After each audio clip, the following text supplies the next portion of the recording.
In 1993, Americans watched breathlessly as FBI agents faced off with a self-proclaimed religious prophet and his armed followers in Central Texas. This was the Waco siege, a weeks-long standoff between the federal government and a religious group known as the Branch Davidians. Established by leader Victor Hautef, the Branch Davidians are a Christian sect, an offshoot of the Seventh-day Adventist Church, with a literal interpretation of the Bible's prophecies. Hautef and a group of his followers settled near Waco, Texas in 1935. Branch Davidians believe in the second coming of Jesus Christ and a day of judgment in which God will punish the wicked and reward the good. In preparation for Judgment Day, the Branch Davidians isolated themselves from the outside world in their commune near Waco. Confined to a 77-acre compound called the Mount Carmel Center, they established their own way of life. The group had gone through various divisions and changes in leadership before it was taken over by a charismatic Bible teacher named David Koresh in 1990. Koresh was a self-proclaimed prophet and believed that he was appointed by God to bring about the end of the world. Unlike his predecessors, Koresh practiced polygamy, taking a number of underage followers as wives who bore his children. He also collected guns and ammunition in preparation for the coming apocalypse. Word eventually reached federal authorities that the cult was illegally stockpiling weapons. February 28, 1993, agents from the Bureau of Alcohol, Tobacco, and Firearms arrived at the Mount Carmel compound, armed with search warrants for the property and an arrest warrant for Koresh. Gunfire erupted, although it's unclear which side started it. At the end of the 2-hour standoff, 4 ATF agents and 6 Branch Davidians were dead. The FBI intervened. Nearly 900 members of law enforcement descended on the compound, including Texas Rangers, Army personnel, and National Guardsmen. For weeks, FBI negotiators bargained with Koresh, bringing in supplies and allowing him to sermonize on the radio in a bid to get him to surrender. Though he allowed a number of Davidians to leave, Koresh displayed no signs of turning himself in. Agents then tried hardball tactics. They turned off the electricity, blasted loud music, and flashed harsh spotlights into the compound's windows. That didn't work either. After a 51-day standoff, Attorney General Janet Reno gave the FBI the green light to raid Mount Carmel. On April 19, 1993, tanks rolled in and punched holes in its walls and deposited nearly 400 canisters of tear gas inside the building. Several hours later, a fire broke out. This far out in the country without fire hydrants, you have to haul all of your water. It's just a very bad scenario here at this point. Winds fanned the flames and reduced the entire property to ash within an hour. Around 80 Branch Davidians died, including David Koresh and 25 children. While most died from fire and smoke inhalation, 2 members were found with fatal bullet wounds to the head.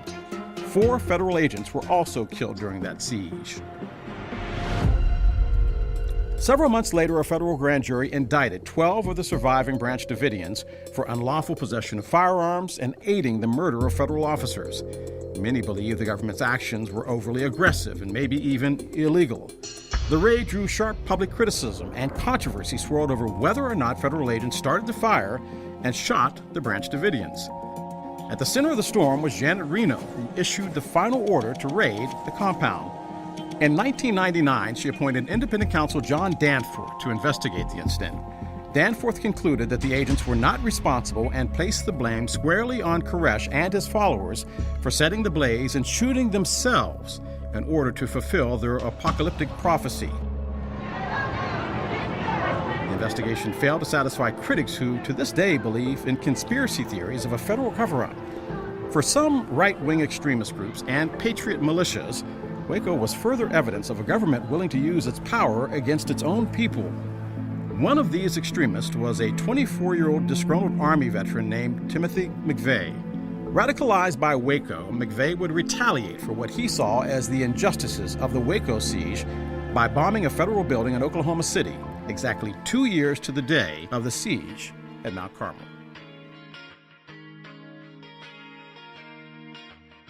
Psalms 17 verses 1 to 15. A prayer of David. Hear the right, O Lord, attend unto my cry. Give ear unto my prayer, that goeth not out of vain lips. Let my sentence come forth from thy presence. Let thine eyes behold the things that are equal. Thou hast proved mine heart. Thou hast visited me in the night. Thou hast tried me, and shalt find nothing. I am purposed that my mouth shall not transgress. Concerning the works of men, by the word of thy lips I have kept me from the paths of the destroyer. Hold up my goings in thy paths, that my footsteps slip not. I have called upon thee, for thou wilt hear me. O God, incline thine ear unto me, and hear my speech. Shew thy marvelous loving kindness, O thou that savest by thy right hand them which put their trust in thee from those that rise up against them. Keep me as the apple of the eye. Hide me under the shadow of thy wings, from the wicked that oppress me, from my deadly enemies, who compass me about. They are enclosed in their own fat. With their mouth they speak proudly. They have now compassed us in our steps. They have set their eyes bowing down to the earth, like as a lion that is greedy of his prey, and as it were a young lion lurking in secret places. Arise, O Lord, disappoint him, cast him down. Deliver my soul from the wicked, which is thy sword, from men which are thy hand, O Lord, from men of the world, which have their portion in this life, and whose belly thou feedest with thy hid treasure. They are full of children, and leave the rest of their substance to their babes. As for me, I will behold thy face in righteousness. I shall be satisfied when I awake with thy likeness. Maranatha Overview, July 28th. The world against God's people. The dragon was wroth with the woman, and went to make war with the remnant of her seed, which keep the commandments of God, and have the testimony of Jesus Christ. Revelation 12 verse 17. Our people have been regarded as too insignificant to be worthy of notice, but a change will come. The Christian world is now making movements which will necessarily bring commandment-keeping people into prominence. The whole world is to be stirred with enmity against Seventh-day Adventists, because they will not yield homage to the papacy by honoring Sunday, the institution of this anti-Christian power. It is the purpose of Satan to cause them to be blotted from the earth, in order that his supremacy of the world may not be disputed. Every position of truth taken by our people will bear the criticism of the greatest minds. The highest of the world's great men will be brought in contact with truth, and therefore every position we take should be critically examined and tested by the Scriptures. Now we seem to be unnoticed, but this will not always be. Movements are at work to bring us to the front, and if our theories of truth can be picked to pieces by historians or the world's greatest men, it will be done. We must individually know for ourselves what is truth, and be prepared to give a reason of the hope that we have with meekness and fear, not in a proud, boasting self-sufficiency, but with the Spirit of Christ. We are nearing the time when we shall stand individually alone to answer for our belief. We shall be attacked on every point. We shall be tried to the utmost. We do not want to hold our faith simply because it was handed down to us by our fathers. Such a faith will not stand the terrible test that is before us. We want to know why we are Seventh-day Adventists, what real reason we have for coming out from the world as a separate and distinct people. The powers of darkness will open their batteries upon us, and all who are indifferent and careless, who have set their affections on their earthly treasure, and who have not cared to understand God's dealings with his people, will be ready victims. No power but a knowledge of the truth as it is in Jesus will ever make us steadfast. But with this, one may chase 1,000, and two put 10,000 to flight. End quote. I know nothing much about David Koresh, what he preached, advocated, or habits. I chose the previous video just to draw an illustration that in the near future the same thing in much respects is going to happen to Seventh-day Adventists. I am not saying that we are a people who stockpile weapons and should lash out harshly on anyone or go against law and order. The only time it is relevant to do this is when the government and their laws conflict with that of the laws of God, and even then our weapons are not carnal, but spiritual. I personally don't believe in taking up arms as a Christian, but that is something I will avoid talking about as it does not cover the scope.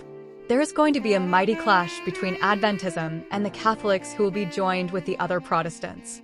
What I am saying is that a time is coming when these two sects will seize government power and force everyone to be religious.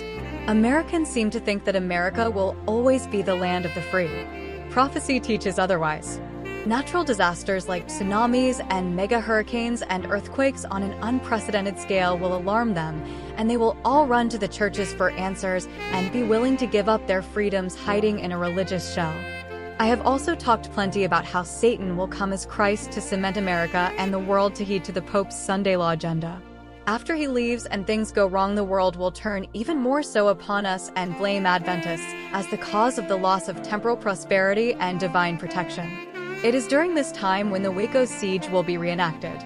Because they lose unparalleled prosperity, even though not lasting too long, as well as the World War, the people and the governments around the world will not tolerate us, but would venture to lay us waste. What will also augment it is that Satan has a policy of creating conditions to bring about a certain outcome. For example, if he wants world war, he is at the present trying to bring it about with his agents between Russia and Ukraine. If that is not enough, use the element of China and Japan. If that is not enough, use the Middle East issues with Israel and Gaza, Iran and terror groups. It would then make sense he would move upon individuals in our church to give the whole bunch a bad coloring, like he does with world problems and media, so he would practice against us in the future. The world will hate us, rest assured. That is prophesied, and that's a promise. Believe it.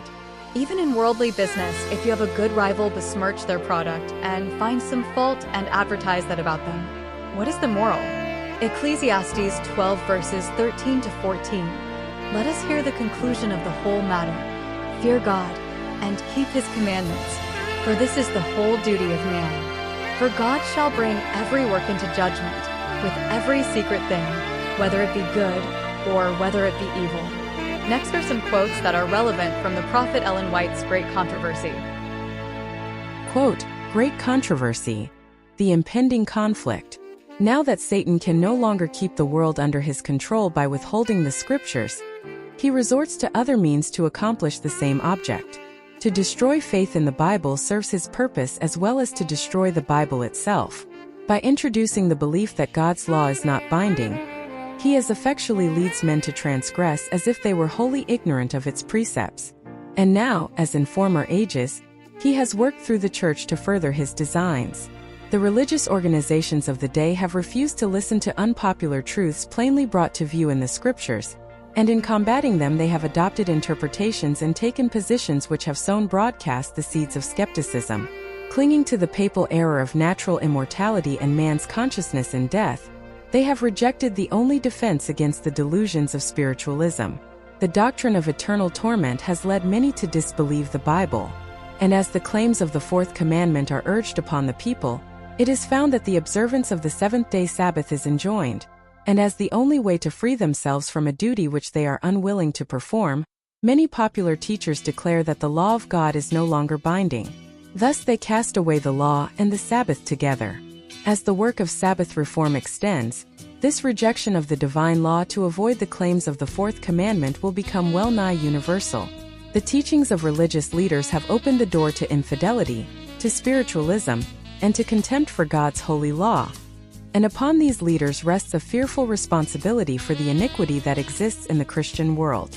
Yet this very class put forth the claim that the fast-spreading corruption is largely attributable to the desecration of the so-called Christian Sabbath, and that the enforcement of Sunday observance would greatly improve the morals of society.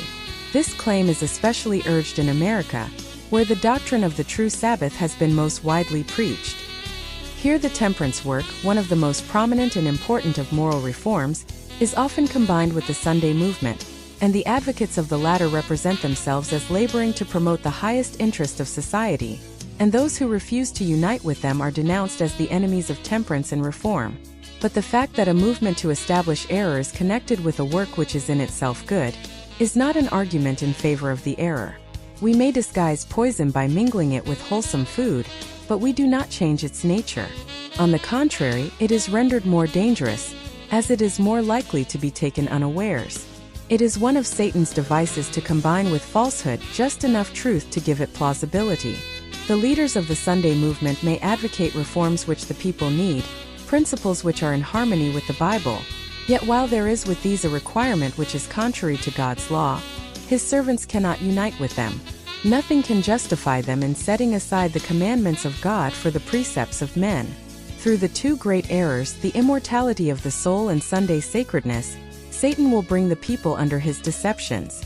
While the former lays the foundation of spiritualism, the latter creates a bond of sympathy with Rome.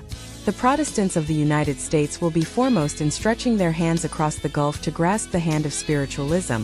They will reach over the abyss to clasp hands with the Roman power. And under the influence of this threefold union, this country will follow in the steps of Rome in trampling on the rights of conscience. As spiritualism more closely imitates the nominal Christianity of the day, it has greater power to deceive and ensnare. Satan himself is converted after the modern order of things. He will appear in the character of an angel of light. Through the agency of spiritualism, miracles will be wrought, the sick will be healed, and many undeniable wonders will be performed. And as the spirits will profess faith in the Bible, and manifest respect for the institutions of the Church, their work will be accepted as a manifestation of divine power. The line of distinction between professed Christians and the ungodly is now hardly distinguishable. Church members love what the world loves and are ready to join with them, and Satan determines to unite them in one body, and thus strengthen his cause by sweeping all into the ranks of spiritualism. Papists who boast of miracles as a certain sign of the true Church will be readily deceived by this wonder-working power, and Protestants, having cast away the shield of truth, will also be deluded.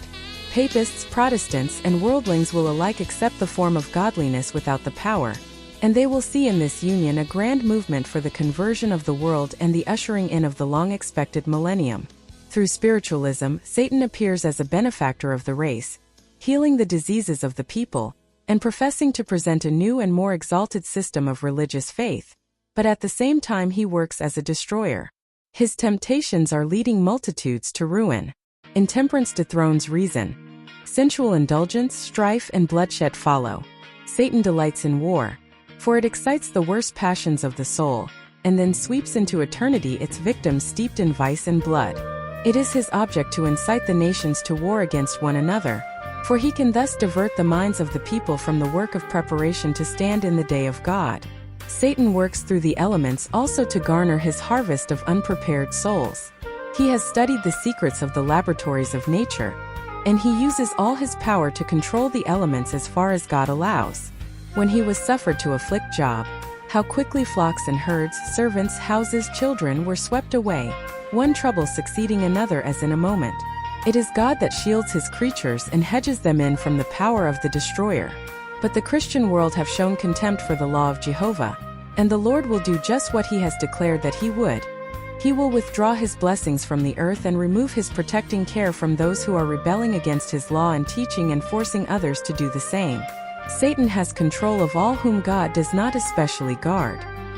He will favor and prosper some in order to further his own designs, and he will bring trouble upon others and lead men to believe that it is God who is afflicting them. While appearing to the children of men as a great physician who can heal all their maladies, he will bring disease and disaster, until populous cities are reduced to ruin and desolation. Even now he is at work. In accidents and calamities by sea and by land, in great conflagrations, in fierce tornadoes and terrific hailstorms, in tempests, floods, cyclones, tidal waves, and earthquakes, in every place and in 1,000 forms, Satan is exercising his power. He sweeps away the ripening harvest, and famine and distress follow. He imparts to the air a deadly taint, and thousands perish by the pestilence. These visitations are to become more and more frequent and disastrous. Destruction will be upon both man and beast. The earth mourneth and fadeth away, the haughty people do languish. The earth also is defiled under the inhabitants thereof, because they have transgressed the laws, changed the ordinance, broken the everlasting covenant. Isaiah 24 verses 4 and 5. And then the great deceiver will persuade men that those who serve God are causing these evils. The class that have provoked the displeasure of heaven will charge all their troubles upon those whose obedience to God's commandments is a perpetual reproof to transgressors. It will be declared that men are offending God by the violation of the Sunday Sabbath, that this sin has brought calamities which will not cease until Sunday observance shall be strictly enforced, and that those who present the claims of the fourth commandment, thus destroying reverence for Sunday, are troublers of the people, preventing their restoration to divine favor and temporal prosperity. Thus the accusation urged of old against the servant of God will be repeated and upon grounds equally well established. And it came to pass, when Ahab saw Elijah, that Ahab said unto him, Art thou he that troubleth Israel? And he answered, I have not troubled Israel, but thou and thy father's house, in that you have forsaken the commandments of the Lord, and thou hast followed Baalim. 1 Kings 18 verses 17 and 18. As the wrath of the people shall be excited by false charges, they will pursue a course toward God's ambassadors very similar to that which apostate Israel pursued toward Elijah. The miracle-working power manifested through spiritualism will exert its influence against those who choose to obey God rather than men. Communications from the spirits will declare that God has sent them to convince the rejectors of Sunday of their error, affirming that the laws of the land should be obeyed as the law of God. They will lament the great wickedness in the world and second the testimony of religious teachers that the degraded state of morals is caused by the desecration of Sunday. Great will be the indignation excited against all who refuse to accept their testimony. Satan's policy in this final conflict with God's people is the same that he employed in the opening of the great controversy in heaven. He professed to be seeking to promote the stability of the divine government, while secretly bending every effort to secure its overthrow. And the very work which he was thus endeavoring to accomplish, he charged upon the loyal angels. The same policy of deception has marked the history of the Roman Church. It has professed to act as the vicegerent of heaven, while seeking to exalt itself above God and to change his law. Under the rule of Rome, those who suffered death for their fidelity to the gospel were denounced as evildoers. They were declared to be in league with Satan, and every possible means was employed to cover them with reproach, to cause them to appear in the eyes of the people and even to themselves as the vilest of criminals. So it will be now. While Satan seeks to destroy those who honor God's law, he will cause them to be accused as lawbreakers, as men who are dishonoring God and bringing judgments upon the world. God never forces the will or the conscience, but Satan's constant resort to gain control of those whom he cannot otherwise seduce is compulsion by cruelty. Through fear or force, he endeavors to rule the conscience and to secure homage to himself. To accomplish this, he works through both religious and secular authorities, moving them to the enforcement of human laws in defiance of the law of God. Those who honor the Bible Sabbath will be denounced as enemies of law and order, as breaking down the moral restraints of society, causing anarchy and corruption, and calling down the judgments of God upon the earth. Their conscientious scruples will be pronounced obstinacy, stubbornness, and contempt of authority. They will be accused of disaffection toward the government. Ministers who deny the obligation of the divine law will present from the pulpit the duty of yielding obedience to the civil authorities as ordained of God. In legislative halls and courts of justice, commandment keepers will be misrepresented and condemned. A false coloring will be given to their words. The worst construction will be put upon their motives. As the Protestant churches reject the clear, scriptural arguments in defense of God's law, they will long to silence those whose faith they cannot overthrow by the Bible. Though they blind their own eyes to the fact, they are now adopting a course which will lead to the persecution of those who conscientiously refuse to do what the rest of the Christian world are doing and acknowledge the claims of the papal Sabbath. The dignitaries of church and state will unite to bribe, persuade, or compel all classes to honor the Sunday. The lack of divine authority will be supplied by oppressive enactments.